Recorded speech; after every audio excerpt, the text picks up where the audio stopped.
पहला पाठ रोमियो के नाम संत पौलुस का पत्र, अध्याय 4, पद संख्या 13, 16 से 18 तक। ईश्वर ने इब्राहिम और उनके वंश से प्रतिज्ञा की कि वे पृथ्वी के उत्तराधिकारी होंगे।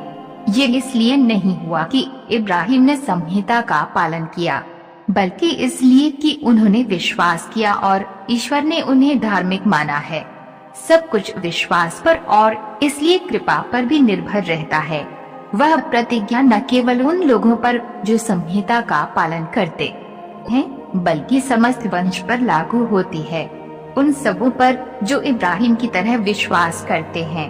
इब्राहिम हम सबों के पिता है, जैसा कि लिखा है, मैंने तुमको बहुत से राष्ट्रों का पिता नियुक्त किया है।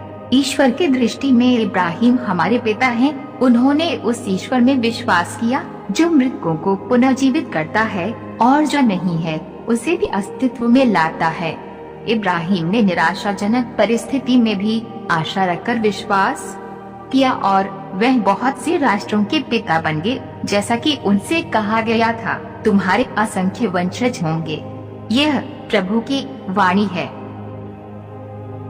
सुसमाचार संत लूकस अध्याय 12 पद संख्या 8-12 तक। मैं तुमसे कहता हूं, जो मुझे मनुष्यों के सामने स्वीकार करेगा, उसे मानव पुत्र भी ईश्वर के दूतों के सामने स्वीकार करेगा। परंतु जो मुझे मनुष्यों के सामने अस्वीकार करेगा, वह ईश्वर के दूतों के सामने अस्वीकार किया जाएगा। सुसमाचार संत लूकस अध्याय 12 पद संख्या 8-12 तक। मैं तुमसे कहता हूं, जो मुझे मनुष्यों के सामने स्वीकार करेगा, उसे मानव पुत्र भी ईश्वर के दूतों के सामने स्वीकार करेगा।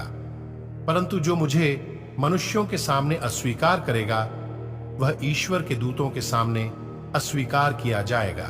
जो मानव पुत्र के विरुद्ध कुछ कहेगा, उसे क्षमा मिल जाएगी, परंतु पवित्र आत्मा की निंदा करने वाले को क्षमा नहीं मिलेगी।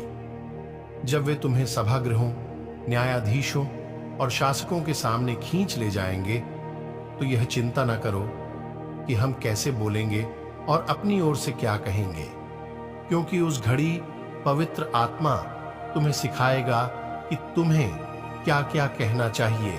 ये प्रभु का पवित्र सुसमाचार है।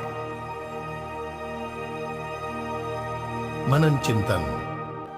प्रिय विश्वासी भाई बहनों, सुसमाचार में यीशु अपने शिष्यों को भविष्य में आने वाली परीक्षाओं के लिए तैयार करना जारी रखते हैं। यीशु के शब्द तुरंत चुनौती और सांत्वना देते हैं। वह उन्हें उनकी ख्रीस्तीय प्रतिबद्धता और प्रभु के रूप में मसीह में उनके विश्वास के प्रति वफादार रहने के लिए प्रोत्साहित करता है। यीशु के शब्द हमें चुनौती देते हैं कि हम उनके प्रति वफादार रहें, उन्हें अपना ईश्वर के रूप में स्वीकार करें, चाहे हमें कोई भी कष्ट या उपहास क्यों ना उठाना पड़े। वे उन्हें आश्वासन देते हैं कि पवित्र आत्मा उन्हें वह देगा जो उन्हें विपत्ति के समय में चाहिए।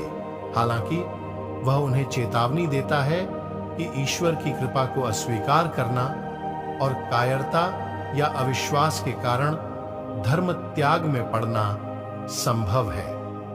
यीशु पवित्र आत्मा के विरुद्ध पाप के बारे में बताते हैं। यह सत्य के विरुद्ध ही पाप है।